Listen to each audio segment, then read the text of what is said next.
So hello everyone, I am doctor Ashwin and welcome to my channel the stat dose. तो आज हम बात करेंगे आयरन डेफिशिएंसी एनीमिया की, यानी कि आयरन की कमी से होने वाले खून की कमी की। तो अगर आपके डॉक्टर ने भी आपको खून की कमी बताया है और आयरन की कमी बताया है तो ये वीडियो आपके लिए है। तो अगर आपके डॉक्टर ने आपको बताया है कि आप में आयरन की कमी है या आपको आयरन डेफिशिएंसी एनीमिया है, तो उसमें आपको परेशान होने की ज़रूरत नहीं है। उसके कुछ कारण हैं जो आप अगर ठीक कर लें तो वो आपका जो डेफिशिएंसी है वो ख़त्म हो सकता है। पहला कारण है आपका डाइटरी इनटेक नहीं है, यानी कि आप खाने-पीने की चीज़ों में आयरन ले ही नहीं रहे हो। दूसरा हो सकता है कि आप आयरन ले रहे हो लेकिन वो आपको एब्ज़ॉर्ब ही ना हो रहा हो बॉडी में। तीसरा हो सकता है ब्लड लॉस। क्रोनिक और एक्यूट ब्लड लॉस भी इसका एक मेन रीजन हो सकता है। तो आइए बात कर लेते हैं इसके लक्षणों की कि इसके मुख्य लक्षण आखिर क्या-क्या हो सकते हैं।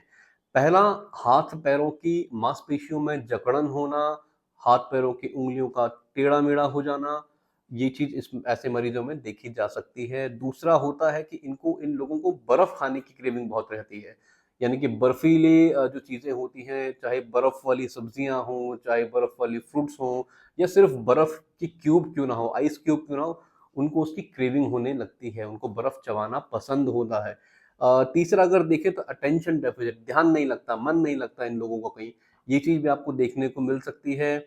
अगर देखा जाए तो ऐसे लोग सॉलिड फूड, यानी कि जो बहुत हार्ड फूड होते हैं, उसको चबाकर उसको निगलने में उन लोगों को तकलीफ रहती है। आयरन के कमी के कारण आपको और भी बहुत सारी चीज़ें हो सकती हैं, जैसे कि आपकी इम्यूनिटी कम हो सकती है। अगर बच्चों में आयरन की कमी है तो उनकी ग्रोथ कम हो सकती है। और अगर देखा जाए तो इन लोगों को ठंड बहुत लगती है, यानी कि कोल्ड इंटॉलरेंस बोलते हैं इसको। हल्के से ठंड के मौसम में भी इनको बहुत ज्यादा ठंड लगती है, घर से बाहर ही नहीं निकल पाते हैं। तो अगर आप में भी ये लक्षण है तो आप में भी आयरन की कमी हो सकती है। तो अगर आप में भी आयरन की कमी है तो आखिर इसका पता कैसे चले?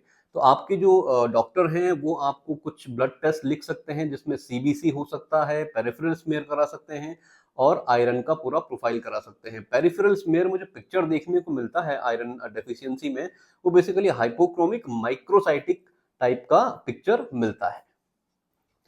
तो अब बात करते हैं इसके ट्रीटमेंट के पार्ट की। तो आपके डॉक्टर जो हैं आपको आयरन फोलिक एसिड के सिरप जो होते हैं वो प्रिस्क्राइब कर सकते हैं, टैबलेट्स प्रिस्क्राइब कर सकते हैं, और अगर आप में आयरन का बहुत ज़्यादा कमी है तो आपको इंजेक्टेबल भी प्रिस्क्राइब कर सकते हैं। तो अब बात कर लेते हैं ऐसी डाइट जिसमें आयरन बहुत मात्रा में रहता है, जिसको लेने से आपको कभी आयरन डेफिशिएंसी एनीमिया नहीं होगा। तो बात करते हैं नॉन-वेज की। तो नॉन-वेज में सी फूड में अच्छा आयरन आपको देखने को मिल जाता है, मीट में आपको अच्छा आयरन देखने को मिल जाता है, अंडे में, खासकर यॉक में अच्छा आयरन आपको देखने को मिल जाता है। बट अगर आप नॉन-वेज नहीं हैं, आप वेजिटेरियन हैं, तो हरी पत्तेदार सब्जियां हो गई, ड्राई फ्रूट्स हो गए, फ्रूट्स में आपका एप्पल हो गया, प्रून्स हो गए, ये आपको बहुत अच्छा क्वांटिटी में जो है आयरन प्रोवाइड करवाते हैं।